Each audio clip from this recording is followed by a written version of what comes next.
오순절 성령 강림 사건은 마치 결혼식과 같습니다. 뭐와 같다고요? 결혼식과 같다. 결혼식이라고 하는 것은 두 사람이 모든 사람들 앞에 영원히 함께 살겠다고 하는 공식적인 선언이 바로 결혼식입니다. 그런데 이 결혼식이 성령 강림 사건과 거의 흡사한 세 가지가 있습니다. 첫 번째, 결혼식은 즐겁다는 것입니다. 결혼식 때 슬퍼하는 사람들 보았습니까? 너무너무 행복해 보이잖아요. 즐겁다, 기쁘다, 행복하다. 저는 결혼을 25살에 했습니다. 엄청 빨리 했죠. 얼마나 좋았으면 25에 했겠습니까? 네. 여러분이 안 믿으시는 것 같아서 제가 최초로 결혼식 사진을 공개합니다. 네. 한번 보겠습니다. 제가 벌써 35년째 결혼식이 됐는데 누가 주례했습니까? 네. 김준홍 목사님 한창 때요. 네. 보십시오. 예. 신랑 최동묵, 신부 박성자, 예수님과 결혼했지. 얼마나 행복하겠습니까? 예. 저 때는 뭐 됐습니다. 그만 내리십시오. 예. 너무 오래 보니까 너무너무 행복했죠. 결혼하려고 신용협동조합에 200만 원 대출 받아가지고 결혼식 했습니다.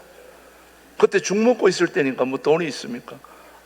죽 먹고 있을 때인데, 그래서 200만 원 대출 받고 결혼식 했는데도 너무너무 좋은 거예요. 기쁘고 막 즐겁고 행복하고 막 가슴이 막 뜨겁고 벅찼습니다.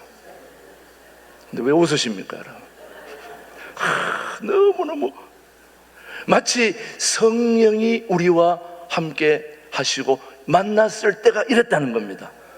여러분 한번 뒤돌아보시면 성령님이 여러분의 가운데 함께 하실 때 얼마나 즐겁고 기뻤습니까, 여러분? 행복했지 않습니까, 여러분?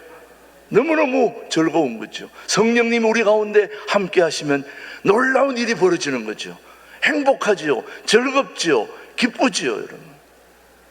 자, 그러나 두 번째가 또 기가 막힙니다. 두 번째, 성령 강림 사건과 결혼식이 뭐가 닮았느냐? 두 번째는 고통스럽다는 것입니다. 마냥 즐거운 것만은 아니다 이거예요. 한동안 너무너무 좋았는데 좀 지나고 나니까, 얼마의 시간이 지나니까 고통이 따라오는 겁니다. 의견이 충돌되고 그 틈바구니에서 고추장을 안에서 먹느냐 밖에서 찍어 먹느냐 이런 것 때문에 싸워가지고 한 달 동안 말도 안 하고 지내는 그 고통들이 시작이 된다 이 말이죠. 마찬가지로 성령을 받으면 고통이 따라오는데, 왜 고통이 따라오느냐? 육의 법과 성령의 법이 충돌하게 된다는 거예요. 자, 육의 법, 성령의 법. 예수님을 만나기 전에는 마음 놓고 즐겁게 범죄하고 죄를 지어도 아무 문제가 없었는데, 성령이 우리한테 임하니까 이거 아니지. 그래서 막 죄를 범했던 것들과 이제 충돌이 일어나게 되는 거죠. 이래서는 안 되지, 저래서는 안 되지, 성령의 법을 따라야지. 그러다 보니까 서로 고통이 생기게 되는 거죠. 이전까지 죄에 대한 거부감 없이 살아왔는데 이제 성령님이 우리 가운데 오니까 죄에 대한 거부감이 생기고 또 죄에 대한 좋지 않은 감정, 그러니까 이 성령의 법과 또 육신의 법이 함께 충돌하게 되는 거죠. 그래서 성령을 받은 다음에 죄를 사랑하는 마음과 성령의 법을 따르는 마음이 갈등을 일으켜서 그 사이에서 고통스러워하게 된다는 것이 결혼식과 성령 강림의 사건이 마치 닮았다. 지금 여러분도 아마 그렇게 될 겁니다. 자, 결혼하면 즐거웠어요? 좀 지나면 고통스럽습니다. 성령 받으면 행복합니다, 기쁩니다. 그런데 조금 지나고 보니까 마음 놓고 죄를 지었던 우리 죄를 못 짓게 되니 이제 마음에 고통이 생기게 마련이죠. 이제 세 번째가 중요하다. 결혼식, 성령의 강림, 세 번째가 뭐냐? 바로 피나는 인내가 필요하다. 그리고 말할 수 없는 희생. 결혼해서 즐겁고 또 고통스러운 시간이 지나면서 이제 고통이 하나 되기 위해서는 말할 수 없는 희생이, 자기 희생이 있어야 되는 겁니다. 예. 결혼하시잖아요. 결혼 생활이 행복하려면 내 희생이 없이 하나가 될 수가 없는 겁니다. 그리고 인내하지 않으면 끝까지 참아야 됩니다. 고통스럽습니다. 그래서 자기 희생과 피나는 인내가 필요하다는, 결혼한 부부가 갈등 속에서 자기를 희생하고 인내하지 못하면 결혼 생활은 결코 오래 지속할 수가 없고 결국 이혼하게 되는 자리까지 나아갈 수밖에 없다 이거예요. 그렇게 하지 않으려면 자기 희생과 피나는 인내가 따라줘야 된다 이 말이죠. 역시 성령과 함께하는 것도 마찬가지라는 거예요. 우리가 죄에 대하여 인내하지 못하고 자신의 육적인 생각들을 죽이지 못하는 한 성령과 함께할 수 없다는 것이죠. 그리고 성령 받은 다음에 성도는 죄에 대해서 인내하고 육의 생각을 죽이는데 최선을 다하지 않으면 우리는 성령 하나님과 함께 동행할 수가 없는 거죠, 여러분. 그래서 결혼은 행복의 완성이 아니라 행복을 만들기 위한 출발이요 시작입니다. 그래서 결혼을 기점으로 해서 이전보다 더 행복해져야 하고 더 성숙해지려면 자기 희생과 인내가 따라야 되는 거죠. 신앙도 마찬가지입니다. 오순절 성령 강림 사건은 결혼식과 같은 것이지만 그것이 전부가 아니라는 말입니다. 성령 강림은 하나님이 바라시는 온전하고 능력 있는 성도들이 되기 위하여 시작을 알리는 빵빠레일 뿐이라는 거예요. 결혼식이 행복의 완성이 아니라 성령 강림이 구원이나 신앙의 완성이 아니라 저와 여러분의 신앙을 더욱 단단하게 만들어서 영원한 천국으로 이끌게 될 때, 그때 완성이 된다 이 말이죠. 사랑하는 교회 여러분, 그래서 에베소서 2장 22절은 우리에게 교훈합니다. 시작. 너희도 성령 안에서 하나님이 거하실 처소가 되기 위하여 그리스도 예수 안에서 함께 지어져 가느니라. 오늘 우리 모두가 성령 하나님을 의지하여 살면 초대교회 오순절 성령 강림 사건이 그때나 지금이나 계속되고 있다 이 말이죠. 그 성령 하나님이 우리와 함께 동행하는데 우리가 성령을 의지하여 살면 그 성령 하나님은 저와 여러분들을 그리스도의 장성한 분량까지 우리를 잘 이끌어 주신다는 말씀입니다. 그렇게 되기를 바랍니다, 여러분. 하나님과 완전히 하나 될 때까지 성령께서 여러분들을 가르치시고 깨우쳐 주실 것이라는 걸 저는 믿습니다. 그래서 성령의 도우심을 받으면 얼마든지 우리는 구원의 한 완성을 향하여 날마다 진보할 수 있게 됩니다. 자, 물어보겠습니다. 성령이 우리와 함께 하시면 어떤 일이 일어날까요? 성령 강림 사건이 터진 오늘 우리는 성령 강림 주일입니다. 성령이 우리한테 오시면, 강림하시면 어떤 일이 일어날 것 같습니까? 좋은 일이 일어나죠. 좋은 일이 일어나죠. 근데 그 좋은 일이 뭐냐? 우리에게 좋은 일이 뭐냐? 첫 번째, 성령이 우리 가운데 오시면, 성령이 우리와 함께 하시면 어떤 좋은 일이 생기느냐? 우리를 진리 가운데로 인도하신다는 겁니다. 어디로 인도하신다고요? 진리 가운데로. 자, 한번 요한복음 16장 13절 보시죠. 시작. 그러나 진리의 성령이 오시면 그가 너희를 모든 진리 가운데로 인도하시리니 그가 스스로 말하지 않고 오직 들은 것을 말하며 장래 일을 너희에게 알리시리라. 성령이 우리와 함께 하시면 진리의 성령이 우리 가운데 오셔서 우리를 진리 가운데로 인도해 주신다는 거죠. 진리가 뭡니까? 진리가 누구입니까? 예수님입니다. 맞습니까? 한번 보시죠. 나는 곧 요한복음 시작. 예수께서 이르시되 내가 곧 길이요 진리요 생명이니 나로 말미암지 않고는 아버지께로 올 자가 없느니라. 여러분, 이 세상에서 가장 좋은 일은 우리가 진리 가운데로 인도되는 겁니다. 근데 그 진리가 누구냐? 바로 예수 그리스도, only Jesus Christ. 그분만이 우리 인생의 최고인 것입니다. 우리를 그분 가운데로 인도해 주신다는 거죠. 그래서 내가 곧 길이요 진리요 생명이니 나로 말미암지 않고는 아버지께로 올 자가 없다. 저는 우리 신광들에게 모든 교우들이 주님께로, 예수님께로 인도되는 그런 역사가 있게 되기를 축복합니다. 성령이 오시면 제자들을 예수님께로 인도하신다는 말씀이죠. 또 성령이 오시면 예수님이 어떤 분인지 제자들이 깨닫도록 해주신다는 거죠. 예수님의 12제자, 베드로부터 시작해서 베드로, 안드레, 야고보, 요한 쭉 12제자가 있지만은 예수님을 3년간 따라다녔지만은 예수님이 누군지를 모르고 있는 거예요. 그래서 예수님이 어떤 분인가를 알게 되었을 때가 언제냐? 성령 하나님이 그들 가운데 함께 했을 때입니다.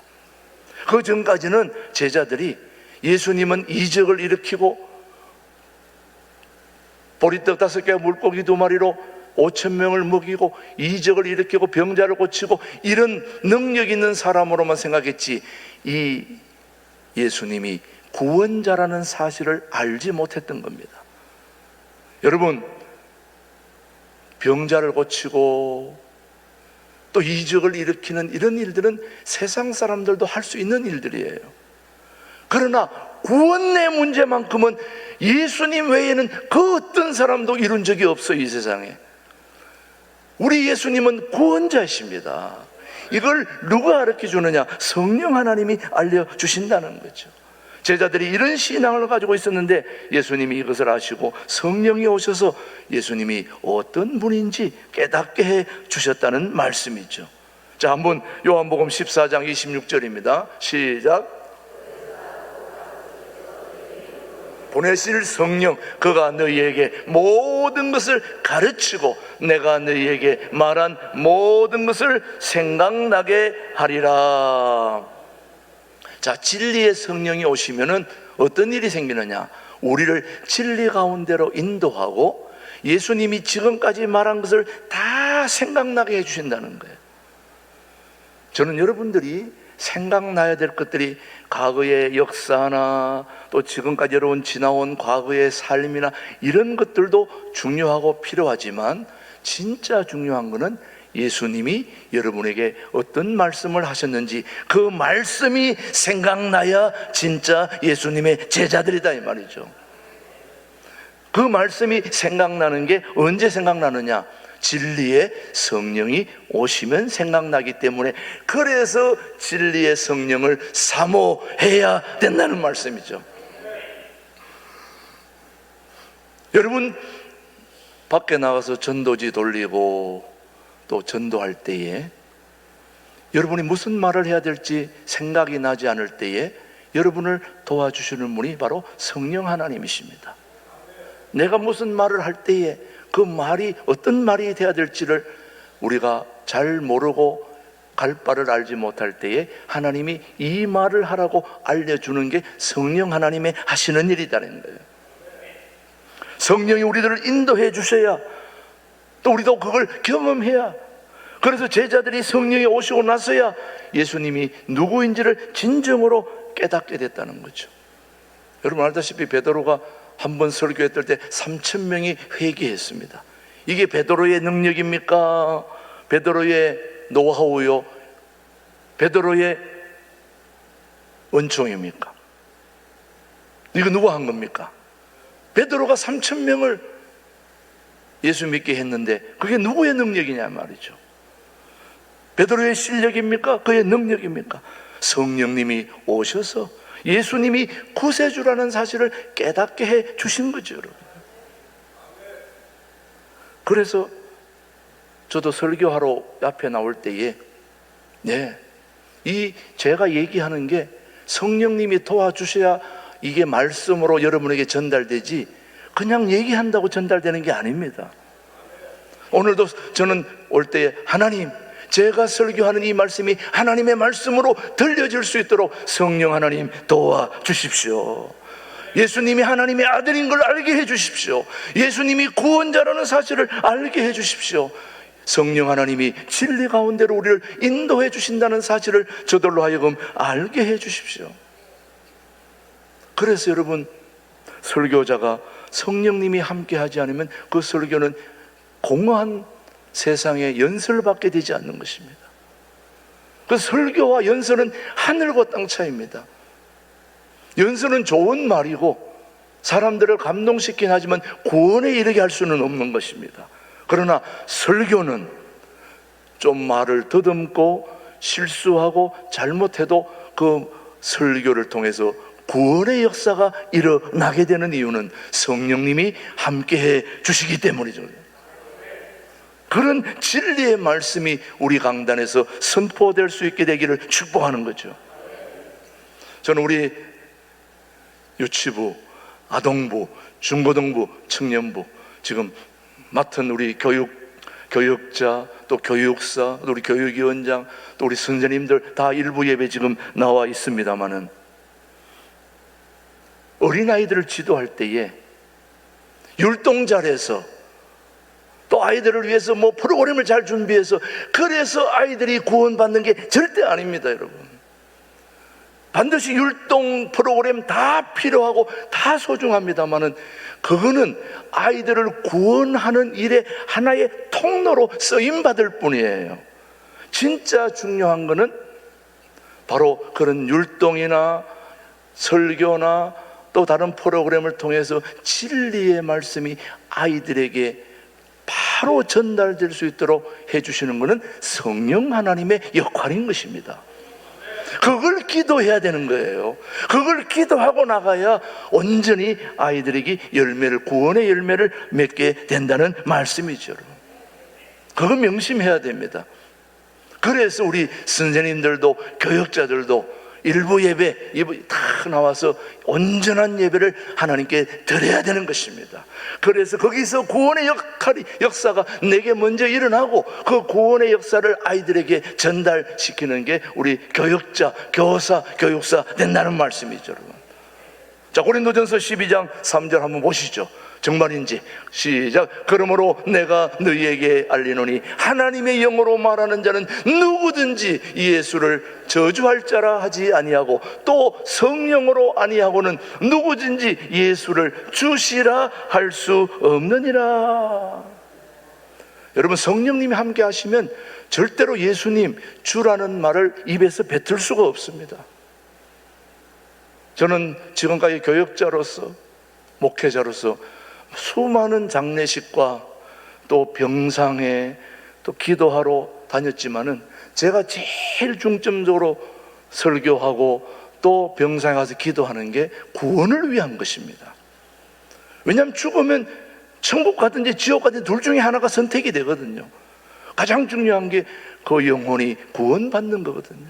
그래서 가자마자 예수 그리스도를 인생의 주인으로 모셔야 한다고 꼭 얘기를 하면서 아멘 해야 된다고 얘기하면 아짜가 떨어지지 않는 사람이 있어요.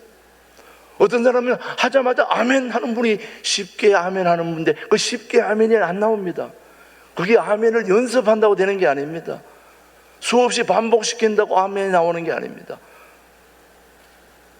택함 받지 않은 자들은 절대로 아멘이 아짜가 나오지 않습니다. 시켜보면 압니다. 그래서 오늘 말씀에 의하면 누구든지 성령이 아니고서는 예수를 주라고 말씀할 수 없다는 거죠, 여러분요. 굉장히 중요한 겁니다. 성령 하나님이 반드시 역사해. 로마서 8장 15절 말씀 계속해서 봅니다. 시작. 너희는 다시 무서워하는 종의 영을 받지 아니하고 양자의 영을 받았으므로 우리가 아빠 아버지라고 부르짖느니라. 여러분이 예수님을 부를 때 주님이라고 고백하십니까? 여러분이 하나님을 아버지라고 말하게 됩니까? 바로 성령께서 여러분을 진리로 인도하신 것입니다. 여기 계신 우리 모두는 우리 예수 그리스도를 인생의 주인으로 다 고백하고 계시지 않습니까, 여러분? 아버지라고, 아빠 아버지라고 부를 수 있는 이 소리가 성령이 함께하지 않고는 될 수가 없다는 말씀입니다, 여러분. 반복해서 연습해서 그렇게 되는 것이 아니라 주 하나님 아버지라고 고백하는 이 고백은 철저히 성령 하나님께서 도우셨기 때문에 가능한 것입니다. 우리는 예수님이 진리라는 사실을 모르는데 성령이 오셔서 가르쳐 주셨기 때문에 주님이라고 고백하게 되는 것이고 하나님 아버지라고 부르게 되는 거죠, 여러분. 그래서 성령이 우리와 함께 하시면 우리를 진리 가운데로 인도해 주신다는 말씀입니다. 그래서 우리 모두가 성령을 사모해야 될 줄로 믿습니다. 저는 우리 신광들에게 모든 교우들을 진리 가운데로 인도할 수 있게 되기를 축복합니다. 두 번째, 진리가 우리 가운데 임하시면 놀라운 일이 벌어지는데 성령 하나님이 우리와 함께 하시면 장래 일을 알게 해 주신다는 겁니다. 자, 한번 말씀을 보게. 요한복음 16장 13절 오늘 본문입니다. 시작. 그가 너희를 모든 진리 가운데로 인도하시리니 그가 스스로 말하지 않고 오직 들은 것을 말하며 무엇을요? 장래 일을 너희에게 알리시리라. 여러분, 장래 일이 알고 싶으면 누구와 함께 해야 됩니까? 성령과 함께 해야 됩니다. 미아리 점집으로 가서 되는 게 아닙니다. 우리 성령님이 함께 하시면 우리 모든 장래일을 성령 하나님이 밝히 알려주십니다. 그런데 장래일은 무슨 일입니까? 다가오는 일들이죠. 흔히 예언이라고 말하는데 한번 보실까요? 어떤 예언을 얘기하는지. 요엘 2장 28절 말씀. 자, 한번 보십시오. 성령 하나님이 말씀하시는 거예요. 시작. 그 후에 내가 내 영을 만민에게 부어주리니 너희 자녀들이 장래 일을 말할 것이며 너희 늙은이는 꿈을 꾸며 너희 젊은이는 이상을 볼 것이며. 성령이 오시면 다가오는 일을 뭐 하게 된다는 겁니까? 예언하게 된다는 말씀입니다. 자, 우리는 보통 예언하면은 지구가 언제 끝나게 될지, 전쟁은 어떻게 될지, 이런 것에 너무너무 관심을 많이 갖고 있습니다만은 성경의 예언은 하나님의 역사관을 얘기하는 겁니다. 다시 말하면 앞으로 하나님의 역사가 어떻게 펼쳐질 것인가를 지나온 과거, 현재, 그리고 미래를 하나님이 어떻게 이끌어 가실 건가 하는 것을 하나님의 역사관을 보여주는 게 하나님의 예언입니다, 여러분. 하나님의 뜻대로 이 역사는 진행될 것이라는 것은 분명합니다. 그러니까 예언은 모든 것이 누구와 관련된 것일까요? 자, 성경에서 말하는 모든 예언은 이분과 관련이 되어 있습니다. 누굴까요? 예수님입니다. 성경의 모든 예언은 예수님과 관련이 있습니다, 여러분. 예수님과 관련이 없는 예언은 헛된 예언입니다. 그래서 예수님을 통해서 성취될 일을 말하는 게 바로 예언이죠. 그래서 신약시대의 예언은 예수님의 죽음과 부활이죠. 예수님이 공생애를 시작하시면서 여러 차례를 통해서 예언하셨잖아요. 사도행전에서 예언은 예수님을 통해서 성취될 일을 말하는 것입니다. 주의 이름을 부르는 자에게는 뭘 주신다? 구원을 주실 것이다. 주 예수를 믿어라. 그리하면 너와 내 집이 구원을 얻으리라. 이게 바로 예언입니다, 여러분. 제일 좋은 일이잖아요. 구원받는 거. 대통령이 누가 되고 안 되고 이런 문제보다 더 중요한 게 구원입니다, 여러분. 구원받은 자는 반드시 나라를 사랑하게 돼 있고 이웃을 사랑하게 돼 있어요. 그렇지 않으면 올바른 사람이 아닙니다. 예수를 제대로 믿으면 우리에게 주신 대한민국을 사랑하고 섬기고 나누고 베풀고 그런 일들이 자연스럽게 일어나게 되는데, 먼저는 구원의 역사라는 말이죠, 여러분. 구원. 성경의 예언은 하나님의 역사를 말하는 것이고, 구원은 예수님을 통하여 이루어진다는 것이 바로 예언입니다. 여러분, 성령께서 오시면 예수님이 원하는 것이 무엇인지 알게 해주는 겁니다. 우리가 어떻게 살아야 할 것인지 알려주는 게 성령 하나님의 도우심이죠. 저는 우리 모두가 믿음이 크게 되기를 원하는 겁니다. 그런데 믿음이 크게 되는 것도 바로 성령 하나님이 도와주신다는 거예요. 한번 보십시오. 갈라디아서 5장 5절 시작. 뭘로 성령이 나가는 겁니까? 성령으로 믿음을 따라 의의 소망을 기다리노니. 우리가 성령의 인도함을 받아서 믿음도 커지는 것입니다. 성령이 우리에게 믿음을 공급해 주시는 것입니다. 그러니까 우리의 믿음이 커질수록 하나님이 기뻐 받아 주시는 거죠. 여러분, 저는 사랑하는 교회 여러분, 오늘 성령 강림을 통해서 두 가지를 여러분이 꼭 기억할 수 있게 되기를 축복합니다. 성령 하나님이 우리와 함께 하시면 우리 모두를 어디 가운데로? 진리 가운데로 인도해 주신다는 이 놀라운 사실을 여러분의 평생에 잊지 않고 잡을 수 있게 되기를 축복합니다. 두 번째, 장래 일을 알려주신다는 겁니다. 우리의 모든 장래 하나님 손안에 있는 것입니다. 저는 분명히 말씀드립니다. 우리 대한민국, 여러분의 미래, 우리 온 우주 잘 될 것입니다. 왜야? 하나님의 손안에 있기 때문이죠. 저는 우리 모두가 구원의 확신을 가지고 대한민국을 바로 세우고 통일한국을 준비해서 저 유라시아까지 저 땅끝까지 복음이 전거되어 다시 우리 예수 그리스도가 이 땅에 재림하는 그날까지 저와 우리 모두의 사명이 계속될 수 있게 되기를 주님의 이름으로 축복합니다. 하나님 아버지, 감사합니다. 오늘 이 아침에 성령 하나님이 우리 가운데 오셔서 우리에게 엄청나게 큰 일을 하신 것을 오늘도 깨닫게 해주신 것 감사합니다. 우리 모두를 진리 가운데로 인도해 주시고 장래 일을 알려주시는 이 놀라운 축복의 사건이 바로 오늘 성령 강림 주일에 일어난 일임을 기억하고 우리 모두 하나님께 순종하며 기쁨으로 나아가 성령 하나님이 우리 가운데 역사하실 수 있도록 은혜를 베풀어 주옵소서. 예수님의 이름으로 감사기도 드립니다. 아멘.